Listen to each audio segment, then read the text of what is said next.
I just tried to sort of picture myself on the wreck as it was going down, and just, you know, what people were thinking, you know, what was going on at the time, you know, without having to actually be there. The year was 1903. The 247-foot wooden steamer A.A. Parker found herself in trouble on Lake Superior. She would sink that night, but it wasn't her first time. Years earlier, she sank under a different name, the Kasota. It was in a collision with another ship in the river near Detroit. Sank to the bottom. The ship would be renamed the A.A. Parker. Throughout maritime history, sailors have sworn that the unluckiest ships are those who change their name.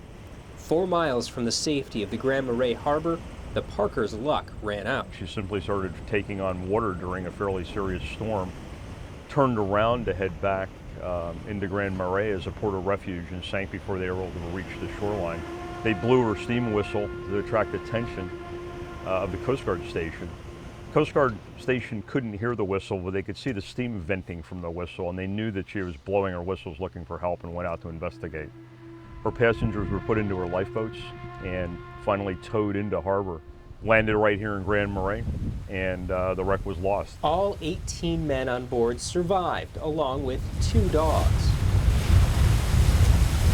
The A.A. Parker laid on the bottom of Lake Superior for nearly a century alone.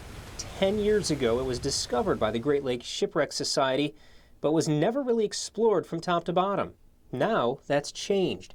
Recently, the Shipwreck Society teamed up with the Shipwreck Explorers to document the wreck.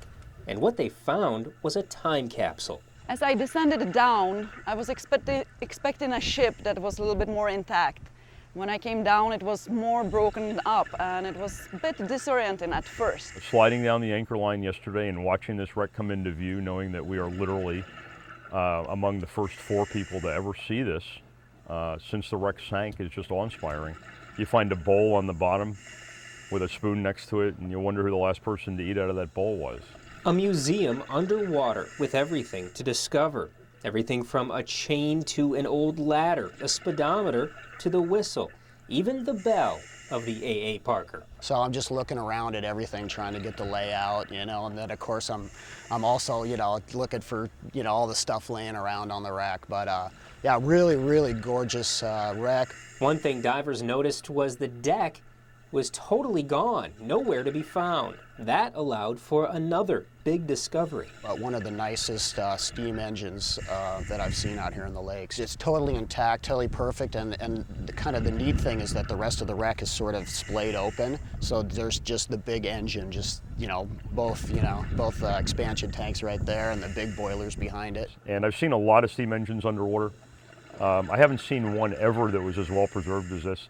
Unlike a lot of engines, the structure around it is missing, so it's completely observable. You can swim around the entire thing.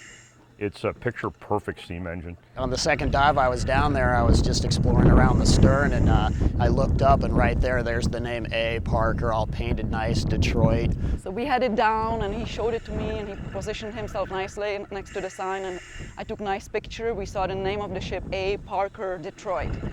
Beautiful lettering with some colors. You can see some green and blue in it and white lettering. 100 years of history, once hidden nearly 200 feet down in the dark depths of Lake Superior, now brought to light by the Shipwreck Society and the Shipwreck Explorers, so all of us can learn more about life and loss on the Great Lakes.